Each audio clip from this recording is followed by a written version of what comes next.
amada igreja, com a paz do Senhor e os irmãos, uma boa noite. Eu estou aqui e sabe quando você começa a pensar que tem no seu coração uma chama e eu vejo a igreja agora e a igreja está vazia, mas eu sei que a igreja está aqui. A igreja está aqui e está aqui com vocês no Facebook online. Então Deus pode falar com a gente onde a gente estiver. E o Val, ele falou pra mim esse dia, né? E eu fiquei pensando na palavra que eu poderia trazer. E pensando na palavra, eu pensei em muita coisa. Sabe quando você acha que não é aquilo que Deus quer entregar? E eu fiquei até 10 minutos, praticamente, antes de chegar até aqui com essa palavra. Mas Jesus mudou. E Jesus mudando essa palavra, ele falou pra mim que já tinha preparado. Algo que eu já tinha preparado, algo que eu já tinha feito ontem. Foi uma carta. Gente, simplesmente uma carta. E é isso que eu vou falar pra vocês hoje. E pra eu começar, eu quero falar pra vocês, estejam junto comigo. Vocês vão pensar comigo agora, quando eu fiz essa carta, você ri com ele não é crente, pensa no amigo que não é crente. E você ri com ele, você já passou momentos tão bons, momentos tristes também, mas você esteve ao lado dele porque ele esteve chorando e você esteve ao lado. Momentos que ele, não sei, te fez passar vergonha, você sabe que amigo que é. A gente também se preocupa, sabe por quê?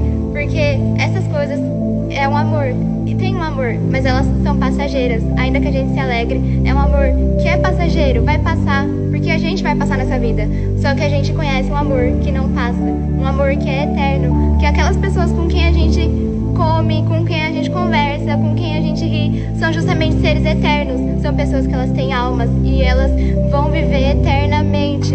Então é por isso que é urgente você pensar naquele que é seu amigo e não aceitou a Jesus ainda. Escrevi a carta e eu vou dando uma olhada aqui. Tem um versículo, 1 Coríntios 13:13. Vou ler. Agora, pois, permanecem a fé, a esperança e a caridade. Estas três, mas a maior delas é a caridade. Ou numa outra versão, agora, pois, permanecem a fé, a esperança e o amor. Entre esses três, o amor é maior. E eu fico pensando, por que o amor é maior? A fé é justamente as coisas que não se pode ver. É a prova das coisas que não se pode ver. A sua fé, você não pode mostrar. E a esperança te dá um conforto, que você é salvo em Cristo Jesus. Mas a esperança conforta você. Só que o amor é o único que beneficia diretamente aquele que é o seu próximo. Porque pelo amor, você começa a perceber que Jesus ele te amou de tal maneira. E você vê que o amor é aquele que resume toda a lei de Deus. Porque o amor é mais tangível. Nós nascemos e vivemos e vemos o amor. A palavra fala como você pode amar a Deus, mas que você não ama o seu irmão a quem você vê.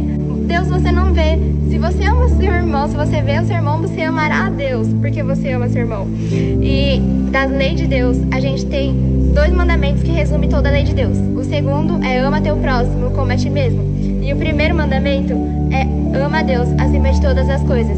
A gente cresce na igreja ouvindo esse versículo, ama a Deus de todas as coisas. Mas a gente sabe o que é amar a Deus acima de todas as coisas.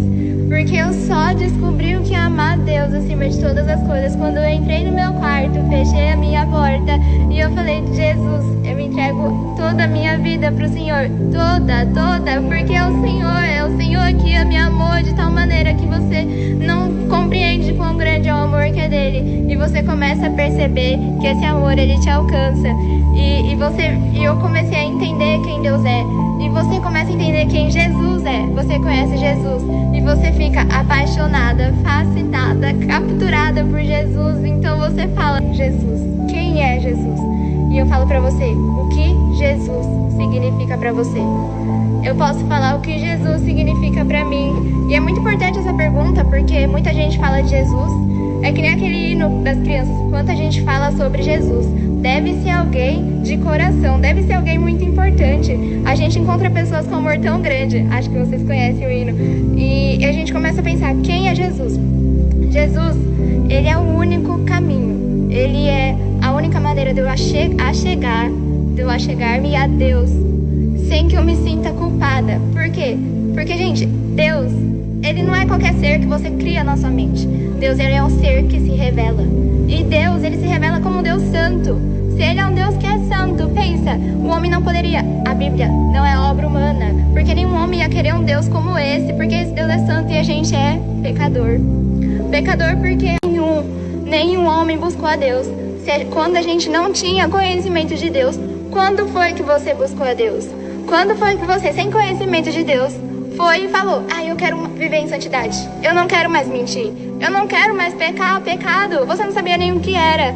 Mas quando você começa a perceber que esse Deus se revela como santo, você começa a se desesperar, porque você fala: se ele é santo, é um juiz que julgará toda a terra, como que eu me apresentarei perante ele? Porque a gente sabe que muitas pessoas fazem coisas e não são descobertas, coisas ocultas e são escondidas, e ninguém fala nada aqui na terra, e isso passa vazio.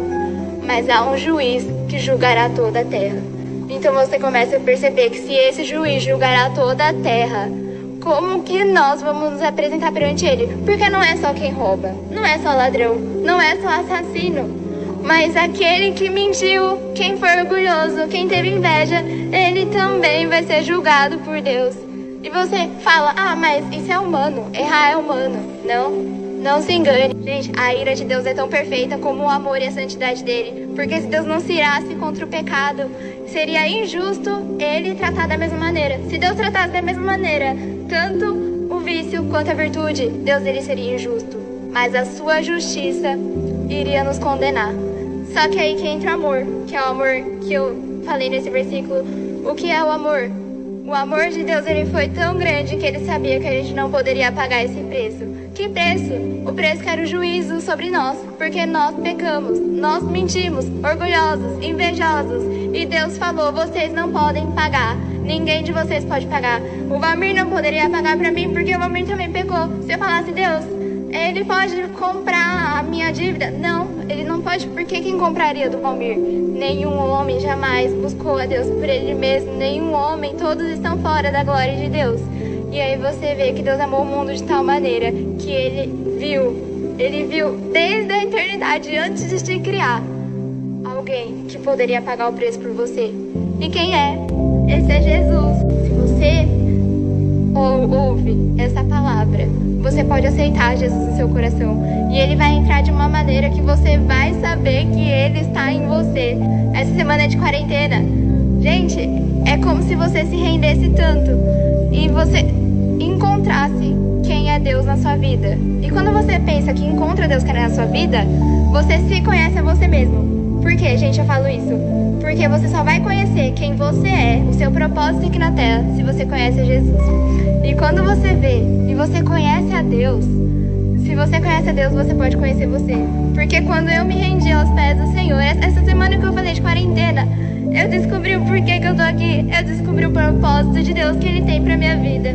Eu descobri que eu vou seguir a Ele até o fim. E você começa a perceber que só Jesus pode colocar isso na sua vida. Só Jesus, porque você não sabe como isso acontece, você não sabe, mas Ele passa a morar no seu coração. E Ele passa a morar no seu coração. Ele vai com você onde você quer que você esteja. Ele vai com você aonde Ele te enviar, Ele vai. Então, se você quer saber por que você tá aqui, se você quer saber por que você vive aqui na Terra, qual o propósito que você tem, qual o propósito que o seu Criador te colocou aqui na Terra, você tem que conhecer o seu Criador. E Ele te salva. Eu fiz 3 últimas perguntas. Antes disso, só um versículo que é um versículo que sempre me alegra, que Jesus falou pra gente se alegrar com Ele. Lucas 10:20. Alegre-se, porque o seu nome está escrito no livro da vida.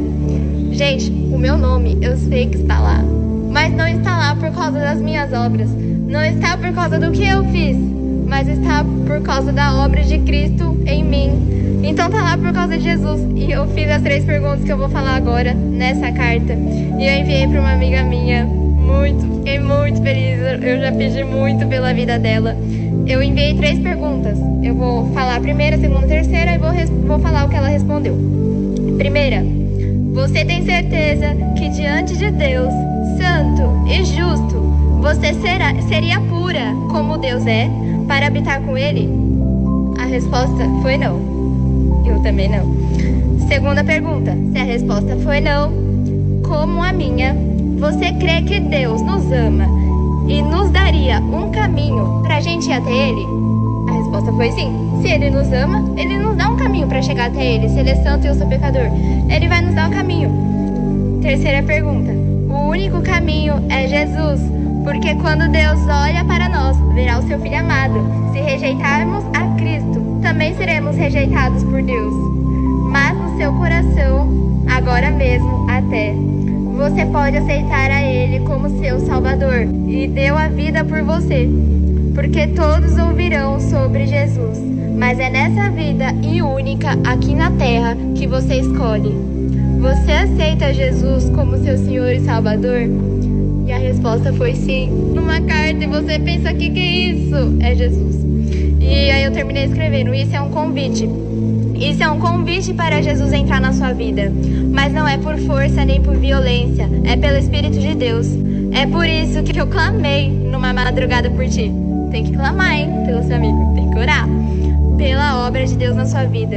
Eu escrevi isso pra você, porque Jesus vive, Ele mudou a minha vida. Crê nisso, Ele entra na sua vida, na sua casa, família, amigos, verão que Deus é contigo. E isso não é por causa do dinheiro ou status, mas é provado pelo amor que reflete o Senhor Jesus. Deus quer te salvar, Jesus vem para te salvar, porque sem Ele nada tem sentido. Atenciosamente vive a Sayuri. E lendo essa carta, eu também faço um convite para você, tanto para você que ouviu e pensou nesse seu amigo que não é crente e você sabe que é urgente porque é só uma vida e você conversa com ele, você come com ele, você passa o dia inteiro com ele e nunca falou de Jesus. Como você fala que ama o seu amigo se você não fala pra ele que existe um céu, uma eternidade onde ele vai habitar ou não vai?